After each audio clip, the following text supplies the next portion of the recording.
Ayan yung dragon fruit. Akala ko kulay pink siya or pula, puti pala. Ayan naman yung ubas na seedless na green sa China. Ang tamis sa seedless. Pero ito talaga akala ko, yung dilaw pala siguro ang pula, ang pula ang puti, baliktad. Ayan na. Nabalatan ko na.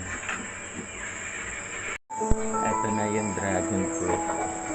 Nabalatan na. Kaso masyadong malinaw yung camera. Hindi ayun. Kahit sandali nakita yung kulay. Ayun.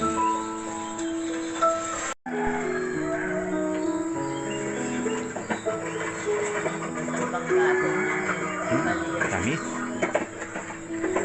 Tamis siya.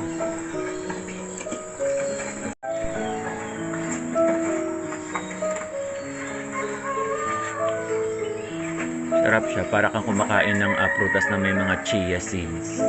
Ang dami niyang seeds.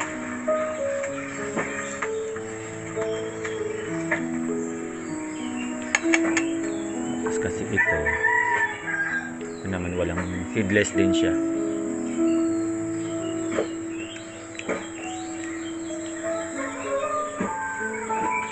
Magmula nung tumigil na akong kumain ng mga matatamis tulad ng chocolate at candy, ang naging source ko na lang ng pag nagkikrave ako ng matamis is prutas palagi. Healthy na, natural pa.